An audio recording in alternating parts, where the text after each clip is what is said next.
Graças a Deus, porque sempre Deus usa as pessoas para falar das grandezas dele para outras pessoas. Assim como chegou até mim, nós também devemos levar esta palavra às pessoas. Salmo 107, 127, ele vai dizer: se o Senhor não edificar a casa, em vão trabalha os que edificam. Ou seja, prioridade sempre Deus em primeiro lugar. E ele vai continuar dizendo: se o Senhor não guardar a cidade, em vão vigia o sentinela. Louvado seja Deus por esta palavra, irmãos, uma palavra que o Senhor fala ao nosso coração, que em primeiro lugar tem que ser prioridade Ele. Então, certo que Mateus 6,33 ele vai dizer: buscai primeiramente o reino de Deus e as demais coisas será acrescentada na minha e na tua vida. Ou seja, no momento que nós procuramos colocar sempre Deus como prioridade sobre nossa família, sobre nosso lar, Deus vai operar no nosso meio. Louvado seja Deus por isso. Glória a Deus. A minha esposa não pode estar aqui, irmãos, porque ela estava um pouco cansada, ela chegou. Bem dizer, hoje ela passou um período hoje, bem dizer, se consultando. Louva a Deus, porque, irmão, Deus ele é maravilhoso, Ele é médico dos médicos, e Ele é quem sabe todas as coisas, não é nós. O povo de Deus cabe apenas orar um pelo outro. Graças a Deus, ela está bem, mas só que pelo período que ela teve que fazer um exame aí, e nessa trajetória toda, foi exame em cima de exame. Eu peço à igreja que ore sobre minha família, que Deus venha nos dar nossa vitória, cada dia mais, tá bem? Porque é certo que todos nós devemos fazer os exames. Às vezes nós estamos em pé, mas nós não sabemos como nós estamos, né? Eu lembro muito bem que uma vez ele estava falando com a irmã Cláudia a respeito da perna, né, irmã Cláudia? A respeito dessa perna foi fazer um exame para ver o que era. Nesse exame dessa perna, o médico fizeram esse exame e esse exame, pediram outro exame. E eu só digo uma coisa, que o médico dos médicos está lá em cima, orando com o Senhor lá misericórdia para nós. É Ele que é bem presente sobre nossas vidas. Eu fico conversando com ela, irmão, porque ela é daquele jeito, mas ela é muito nervosa. Ela fica logo preocupada, não está dizendo, mas Deus, meu amor, Deus está no controle de todas as coisas. E hoje foi dia de ela também é um médico de novo, fazer esse exame. Eu estou com Deus para aqui, para a igreja, ore pela minha família, por ela. Né? Mas ela, em termos desse exame, ela está bem. Só que o médico desse exame, porque sempre tem que estar avaliando o que está acontecendo, né? Aí eu só digo uma coisa, que no meio desse exame todo, já foi, como diz no pastor, já foi um bocado de... Só uma ressonância que ela foi fazer foi R$600. Ressonância que ela foi fazer. E fora os outros exames que o médico passou, que ela já tinha feito, eu gostei de fazer mais outros. Mas amém, irmão, eu louvo a Deus por quê? Porque Deus, Ele é quem nos dá a vitória. Deus é quem nos propôs todas as batalhas e Deus é quem nos conduz à vitória, né? Ele coloca na frente a batalha e também diz assim: meu filho, você vai vencer, porque eu também sou dono da vitória. Agora te põe de pé, porque eu estarei contigo, eu estarei com a tua família, eu estarei com o meu povo. Então jamais nós devemos esquecer que o Senhor sempre está pelejando por nós. É sempre o Senhor batalhando, pelejando por nós. Aí hoje ela chegou, veio aqui, limpou a congregação, mas o pai dela limpou. Aí chegou e disse assim: filho, tu pode nadar para eu meio cansado também, filho. Mas louvo a Deus pela vida dela, porque a mulher guerreira, a mulher de casa guerreira. Mas estamos enfrentando isso. Mas louvado seja Deus, porque, irmãos, ela sempre a cabeça erguida. E Deus sempre está conosco para nos dar a vitória. Amém? Porque ela fica só um pouco ansiosa, um pouco nervosa, porque os médicos pedem exame em cima de exame. Aí realmente quem fica, né, dessa forma? Vai hoje o médico pede um exame, vai hoje pede o outro. Mas Deus é o dono da vitória. Então nessa noite também vamos louvar o nosso Deus para nós ofertar ao nosso Senhor Jesus com dízimos, oferta de presentes à casa dele. Para que o Deus de toda a terra se preocupe com meu nome, se preocupe com minha dor. Quem sou eu para que a estrela da manhã ilumine o caminho deste puro coração?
nossas vidas.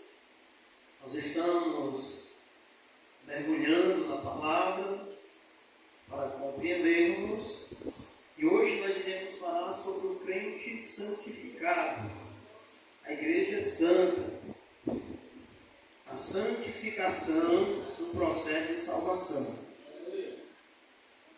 Paulo está escrevendo aos Tessalonicenses e diz: o mesmo Deus de paz vos santifique em tudo. Quando Jesus está escrevendo, ou quando ele está orando a oração sacerdotal, ele diz: Pai, santifica-os na verdade, a tua palavra é a verdade. A santificação é um processo de purificação.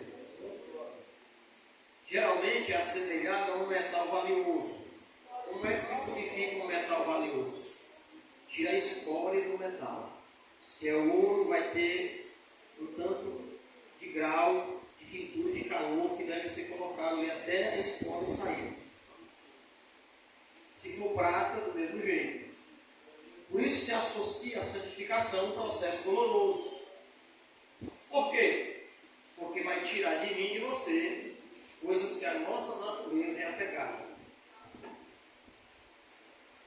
Mas nós começamos pelo pressuposto que Deus é o responsável por nos santificar. Quando nós olhamos para Jeremias, capítulo 18, a Bíblia diz que é o próprio Deus que está ali na função de um olheiro. Ele faz o vaso conforme Ele quer. Isso quer dizer que as mãos de Deus estão sobre as nossas vidas. Ele está nos moldando. Quem trabalha nesta área? O Espírito Santo. É um processo que acontece dentro da salvação em Cristo Jesus. Por isso que a palavra diz que é os santificados em Cristo. Em Cristo Jesus. Por que em Cristo? Porque a doutrina de Cristo muda o caráter do homem. Então vejam bem, meus irmãos.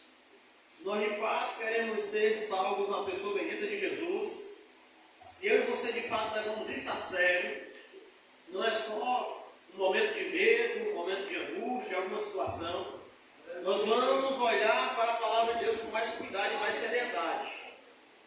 Por quê? Porque Jesus disse: tudo aqui vai passar, mas a minha palavra permanecerá para sempre. Isso quer dizer que se eu e você estivermos bitolados pela palavra de Deus, nós, quando alguém fizer a pergunta: tu será salvo? Você diz: eu serei. Mas por quê? Porque eu ouço e pratico a palavra de Deus. Dá para dar um amém? Amém. Amém, assim seja, né? Glória a Deus. O processo de santificação, como eu falava, é um processo que dói. Quando você tem um pastor que ora para que Deus santifique a igreja, para que Deus limpe as vestes da igreja, volta e meia você vê alguma coisa acontecendo. Volta e meia alguém recebe um apelo. Volta e meia uma porta é apertada. Por quê? Para santificar. Porque a Bíblia diz que Deus vem buscar um povo santo. Então eu quero que você entenda onde você está. Você está dentro de uma igreja da Assembleia de Deus, crente na pessoa bendita de Jesus, e nós estamos nos preparando para ir para o céu. Então a palavra ela vai nos dar um caminho maravilhoso. Qual? Ela vai nos dar a direção. Ela vai nos dar a direção. A palavra de Deus ela vai nos ajudar a ser um sacrifício vivo a Deus. Nós vai nos ajudar a tomar uma decisão sábia. Por isso é que o culto é racional. A palavra ela vai ser lâmpada para os meus pés, luz para os meus caminhos. Ela vai iluminar meu entendimento para que eu tome as devidas decisões que vão agradar a Deus. E o processo de santificação ficará menos dolorido.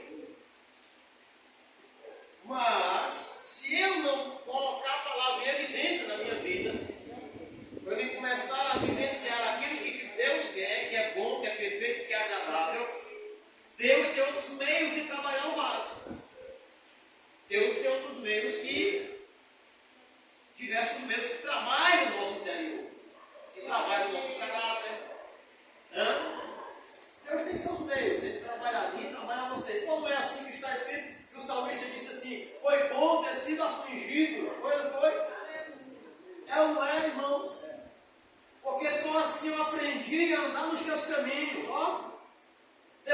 salmista diz: Senhor, cria em mim um coração reto. Ó, olha como é importante, meus irmãos, nós olharmos para aquilo que está escrito. Ah, mas é porque o meu vizinho ele não acredita, o problema dele. Ah, mas é porque a minha mãe não acredita, o problema dela. Ah, é porque o meu irmão não acredita, o problema dele. Contanto que você acredite e caminhe para ir ao céu, só assim você pode mudar o quadro daqueles que estão perto de você. Sem uma vida que resplandeça a glória de Deus através da sua vida, você não consegue, nem eu, nem você, nem nós conseguiremos nada. Por isso é que a Bíblia nos revela que uma vida diferenciada de cristão aqui na terra é uma vida santa. E a santificação ela é promovida pela palavra de Deus. Ela é promovida pela palavra de Deus. A palavra de Deus, Deus vai usar a sua palavra. A Bíblia diz, que Jeremias está escrevendo, ele diz: a palavra do Senhor é martelo que esmiuça a penha e também é fogo consumidor.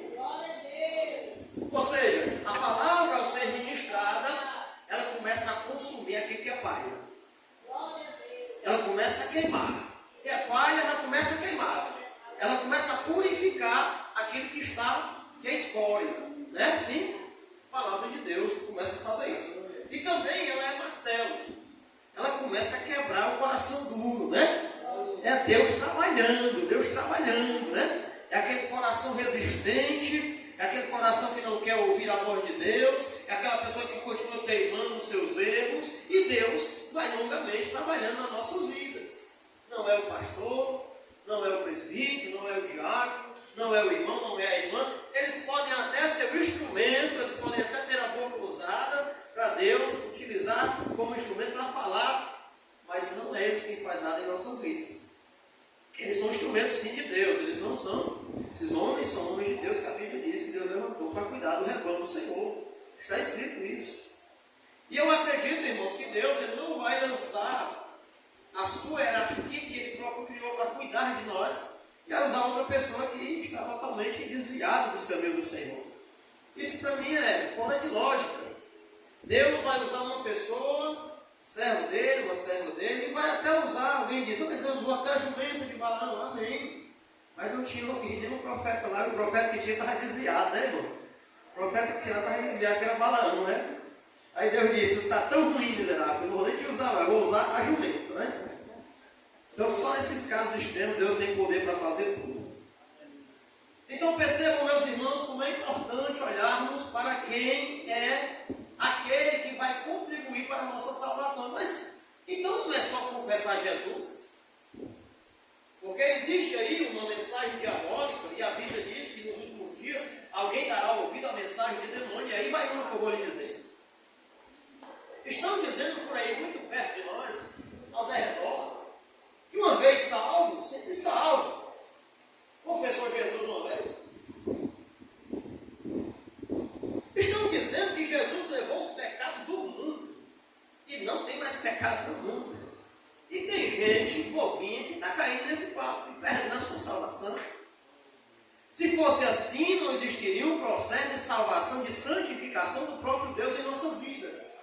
Mas por que Deus continua fazendo esse processo de santificação na minha e na tua vida? Por que existe aquela cobrança, como a amiga da irmã Nayara, que está lá distanciada e Deus foi cobrar ela nos sonhos para que ela se voltasse a se prostrar? E ela não entendeu o mistério, mas Deus está chamando ela para a presença dele. Por que Deus continua fazendo isso? Justamente porque se Deus não vier a mim e a você, nós nos perdemos. Se Deus não me exortar como crente que sou, se o Pai não me corrigir, está escrito: quando vós sois corrigidos pelo Senhor, para não ser descondenado com o mundo. Se Deus não corrigiu o irmão Gil que está aqui, se Deus disser, eu não vou mais falar com ele, ele vai ficar lá, daqui a pouco isso aqui para mim começa a ficar monótono. Aleluia! Daqui a pouco eu começo a acostumar com os irmãos, isso aqui para mim vai virar mais uma diversão da noite. Eu vou perder o temor do Senhor, eu vou começar a fazer coisas dentro da casa do Senhor que não convém, que não condiz. Eu vou começar a dizer o que eu acho que é certo, é a minha justiça e não é a justiça de Deus. Aleluia, Deus. Só que não é assim. Pai continua operando, a Bíblia diz que Ele continua trabalhando, oh, glória a Deus. Eu confessei Jesus, é verdade, mas se o Pai não continuar me ensinando a andar, me exortando a mudar, aleluia, eu não conseguirei chegar lá, nem você conseguirá chegar lá. Oh, glória a Deus. Uma geração ouviu uma palavra de Deus muito forte. Deus disse: eu não contenderei mais com estes homens.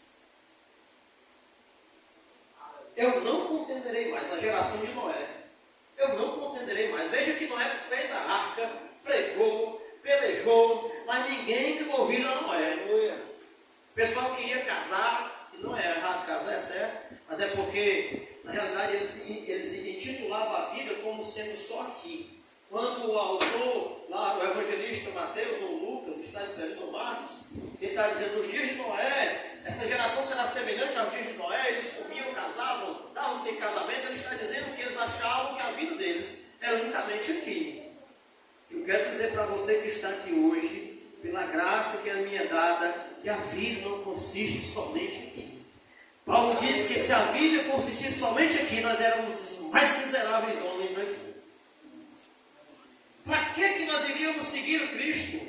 Para que eu iria ficar dentro de igreja? Para que eu iria estar nesse processo de santificação se a vida só consiste aqui, terminou aqui, tchau? Não. Há um reino muito mais glorioso.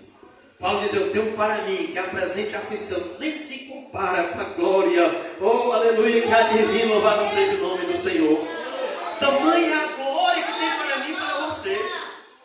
Mas existe esse processo, Deus vem me impor a nós. Então Deus estabeleceu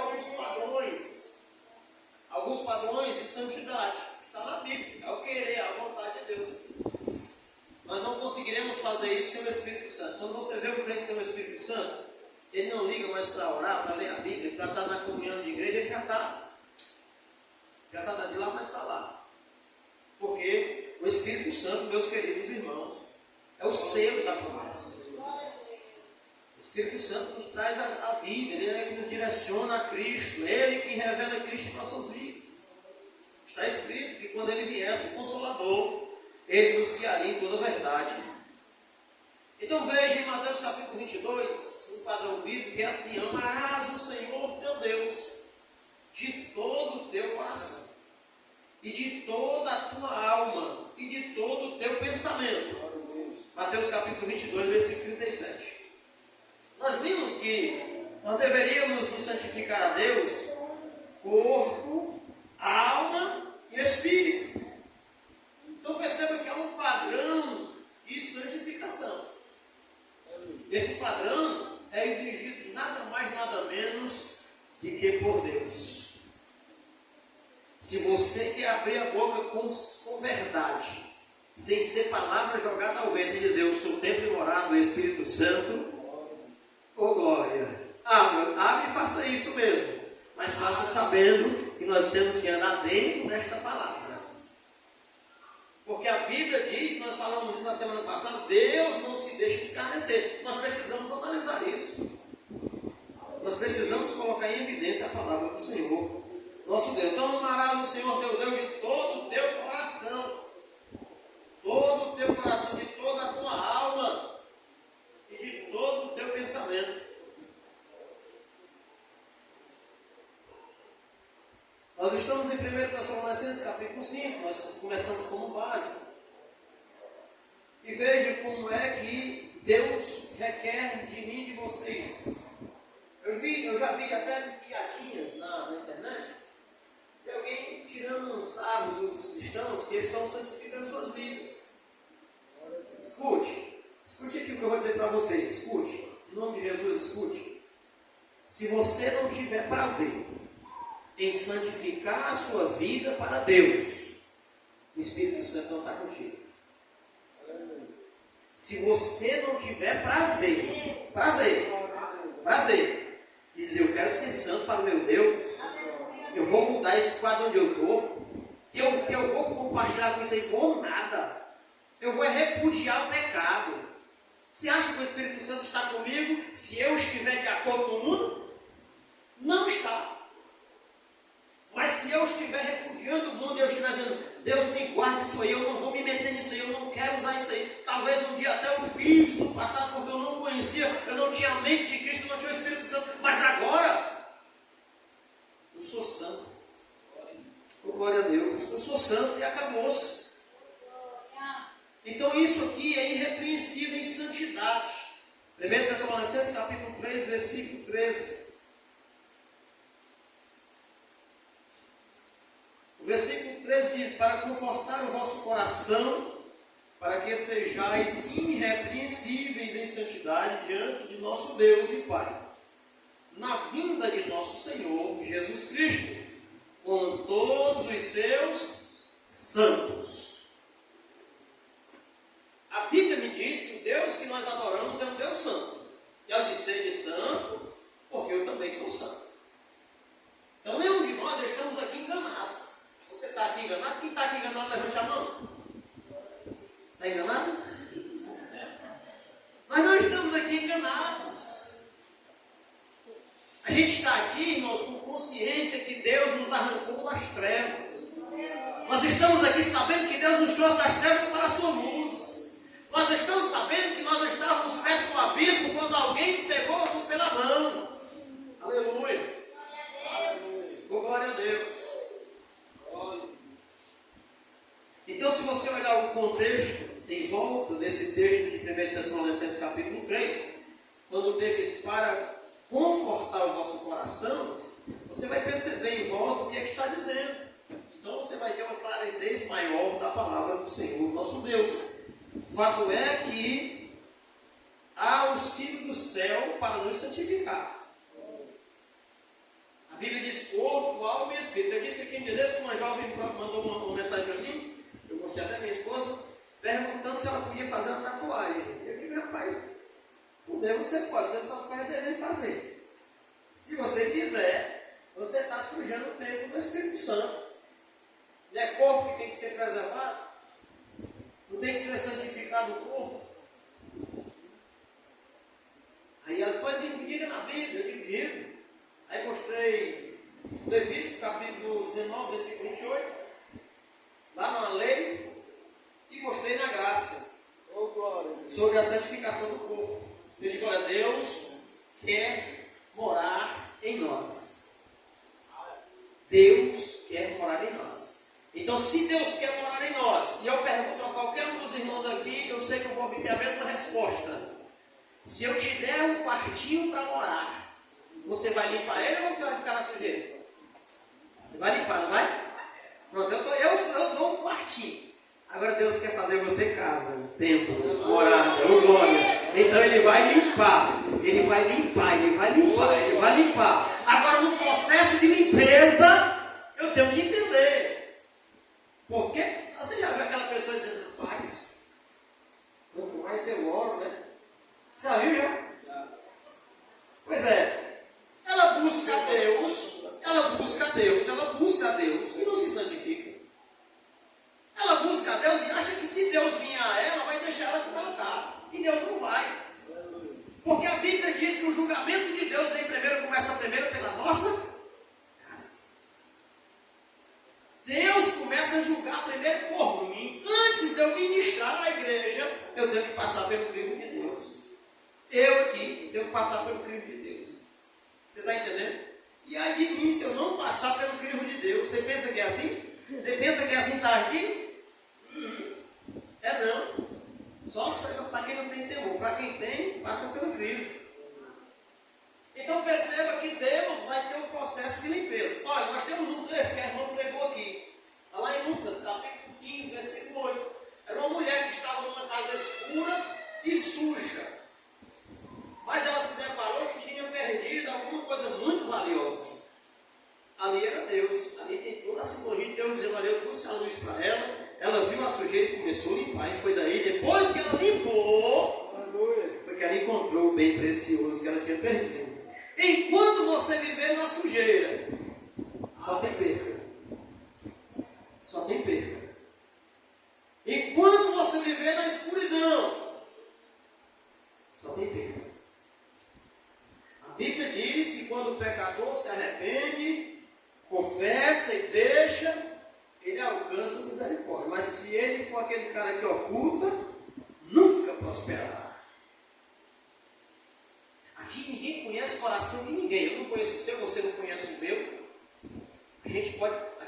dizendo que os irmãos não fazem nada, eu só estou dizendo para você que santidade é assim, é um processo de temor. Aonde eu estiver, os seus olhos, o olho da igreja não está, mas eu tenho que ter temor. Não é medo, é amor, é respeito, é honra, claro. O temor só é enquanto o medo tem. Rapaz, eu estou com medo porque eu saí ali, rapaz, uma coisa ruim, eu vou para a igreja. Passou o período de coisa ruim? Não. Passou ainda. Oh, rapaz. A Bíblia diz que o amor ele só fica até o dia que o medo está. Depois que o medo se acaba, vai embora. Mas quem ama, não. Oh, glória. Quem ama está sempre nos pés de Jesus. A Bíblia diz que Jesus fez uma certa pergunta. Quem ama mais? Aquele que foi perdoado muito ou que foi perdoado pouco? E o fariseu disse, certamente, quem foi perdoado muito vai te amar mais. Oh, glória a Deus. E é por isso que quando a gente entende o perdão de Deus, a gente ama. Os irmãos estão entendendo? Aperfeiçoando a santificação. 1 Coríntios, capítulo 7, versículo 1. Para os casais que aqui estão e para os jovens. 1 Coríntios, capítulo 7, é um capítulo que fala de relacionamento, tá certo? Paulo está instruindo o comportamento dos irmãos, confrontando a cultura daqueles dias. Então você vai encontrar muitas coisas aqui, como por exemplo, alguém que está dizendo, rapaz, eu vou deixar meu marido porque eu aceitei Jesus e ele não aceitou. Aí Paulo está dizendo, se o seu marido aceita que você seja crente, não se separe dele. Por que Paulo está dizendo isso? Porque a igreja, quando você vai ler o texto, você vai perceber que Paulo diz, vocês agora são santos. E eles eram crentes tão temerosos que a quem era crente e o seu cônjuge não era, eles estavam deixando. Então Paulo teve que mandar uma carta para eles, dizendo, olha, vocês não podem deixar os cônjuges de vocês. Vocês só podem deixar ele se ele não quiser vocês. Se ele disser, ou você me quer ou você quer Cristo, o que é que você quer? Então Paulo teve que ensinar os irmãos como deveriam se comportar. A cultura naquele dia, assim, eles eram tão santos que eles não, o cônjuge que aceitava Jesus não queria ter relação com o cônjuge que não aceitava Jesus. Só para você ter ideia, o peso da santidade como era grande, os irmãos. Mas é importante ter entendimento da palavra e nós temos o Espírito Santo, então nós devemos compreender a palavra e viver. Então o que é que Paulo está dizendo aqui no capítulo 7, versículo 1? Ora, quanto às coisas que me escrevestes, quem que escreveu? A igreja escreveu um monte de perguntas para Paulo. Perguntando Paulo o que é que eles deveriam fazer mediante a nova vida em Cristo Jesus. Aleluia. Porque justamente teve muitos confrontos. Quem era casado que aceitou Jesus com o cônjuge não aceitou. Outras situações mais de relacionamento. Fornicação que estava acontecendo na igreja. Abrasamento entre os jovens. Casais juntos na igreja que não queriam casar. Então Paulo mandou a carta para justamente tirar as dúvidas dos irmãos, os irmãos compreenderem. Então ele diz, olha, bom seria que o homem não tocasse em mulher.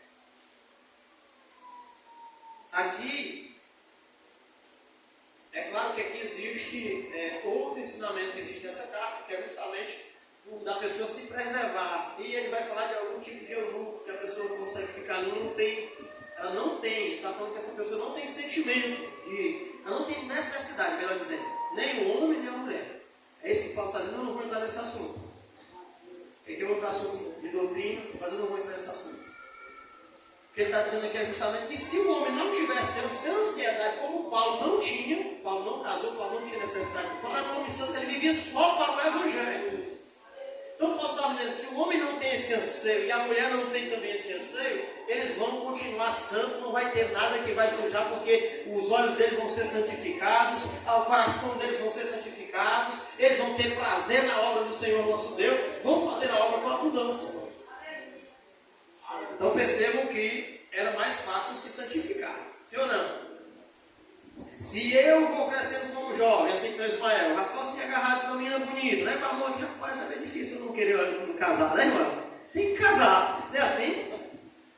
Não é assim, irmão? Sim ou não? Mas se eu não tenho esse anseio, se eu não tenho essa necessidade, o que é que eu vou fazer? Vou fazer a obra de Deus. Eu vou me santificar para Cristo. Eu vou jejuar, eu vou orar. A minha preocupação é ganhar almas, a minha preocupação é evangelizar, a minha preocupação é fazer a obra do Pai. É assim? Glória a Deus. A caridade de um coração puro e de uma boa consciência e de uma fé não fingida é um processo de santificação. Porque Deus ele vai nos santificar, isso aqui está em Timóteo, 1 Timóteo capítulo 1, versículo 5. Porque Deus ele vai nos santificar de dentro para... É interessante nós olharmos o que a Bíblia declara de nós. A Bíblia diz que nós temos um coração mau. Do coração pode proceder até homicídios. Nós tivemos uma escola bíblica aqui que do nosso coração gera ódio, gera raiva do irmão, gera inveja. Aleluia. É nosso coração, está lá oculto, ninguém sabe. Ninguém sabe. Só quem sabe Só quem sabe do nosso coração é Deus. É o irmão morrendo de amor pelo outro e o outro não sabe. É o irmão com vontade de dar um beijo no outro e o outro não sabe. É assim? De amor. Né? Aqui no meio dos crentes não tem raiva não. Né? Tá dessa porta para fora que tem as raivas dos crentes um com o outro. Né? O portão está lá, né? Lá daquele último portão, né? Nesse aqui não, que a irmã Suína está lendo, né? É daquele último para lá as raivas, ó. Para cá, só amor. É assim, mano? Mas o crente não sabe. O crente não conhece o coração do outro. Mas Deus está de olho no nosso coração. Então veja o que é que Paulo está escrevendo em 1 Timóteo capítulo 1, versículo 5. Uma boa consciência, um coração puro, né? Uma fé não fingida. Eu fico pensando, irmão, nessa palavra de fé não fingida. Eu fico pensando na política. Né? Fé não fingida parece muito com político, né? Ou então aquelas fake news que a pessoa bate aí com as fotos, né? Zé Henrique acabou de brigar ali, não sei quem, mas sangue de Jesus tem poder. Sinceros e sem escândalo algum. Olha aqui o processo de santificação. Irmãos, isso aqui, quando a gente vai para as linhas de fato, a gente percebe que, rapaz, oh Deus, eu preciso cada vez mais me apegar a Ti. Eu preciso de Deus todo dia na minha vida. É por isso que nós precisamos de Deus na nossa vida. Não tem como o crente, eu vou ficar lá em casa. Rapaz, você já viu dizer que crente na igreja é bom ser crente na igreja, não é assim? É bom ser crente em casa. Por quê? Depende da igreja também. Por quê? Não tem ataques. Você está aqui na igreja, você tem uma boa palavra. Aqui na igreja a gente tem um louvor, tem uma adoração, o irmão conta testemunho. Os irmãos fazem uma peça, nós temos a bandinha que toca aqui. É um negócio maravilhoso, irmão. É assim? Agora quando você sai lá fora, aí entra o processo de santificação. Quando você chega em casa, tem aquele vizinho que te esculhamba, né? O galego chega na tua porta e esquece errado das coisas que tu comprou e não pagou. Não pagou, não. Tem que pagar, né, crente? Crente que não paga. Eita, Jesus, doeu aí, foi? Eu não gosto de galego. Você está entendendo? Processo de santificação. A gente às vezes diz para o diabo.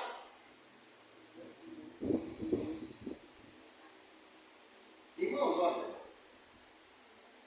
eu tenho ficado mais velho, eu tenho percebido, claro, eu tenho aprendido, eu tenho aprendido que Deus governa tudo.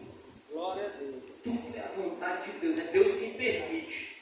Ou é a vontade permissiva, ou está dentro da lei da semeadura que a gente faz. E às vezes a gente não quer colher as coisas.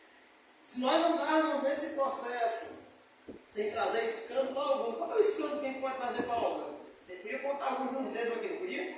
Porque quando a gente fala de escândalo, irmãos, a gente pensa em outras coisas. O escândalo que poderia acontecer na igreja, falar assim, é o pastor Gil, o presbítero Gil, o irmão Gil. Sim, pastor.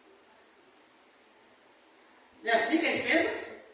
Aí a gente começa a fazer tudo que dá matéria. A gente pensa que as pessoas em volta não estão vendo e estão trazendo escândalo para a obra. Aleluia.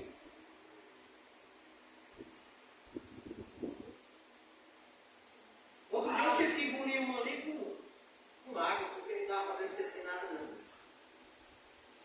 Uma abençoada aqui, que eu não vou dizer quem é, me parece parou e disse, rapaz, essa igreja aí é isso. Eu disse, irmão, pelo amor de Deus, irmão, me ajuda a ser crente.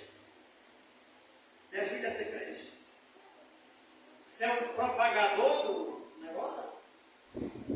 Mas pode ser que agora muito assim, não sei o quê. Eu não mudo igreja. E hoje eu vou com o irmão, a igreja é santa, viu, irmão? A igreja é santa. Cuidado com o que tu fala da igreja. Cuidado, irmão. Está falando do corpo de Cristo. Acha que Cristo vai botar alguém no corpo de algum mesmo assim? Cuidado, meu irmão. Cuidado, meu irmão. Tu não sabe quem é a igreja, não. Tu não sabe. Não conhece o coração de ninguém, não. Filipenses, Paulo está escrevendo no capítulo 1, versículo 10, Paulo diz, para que aproveis as coisas excelentes, para que sejais sinceros e sem escândalo algum até o dia de Cristo,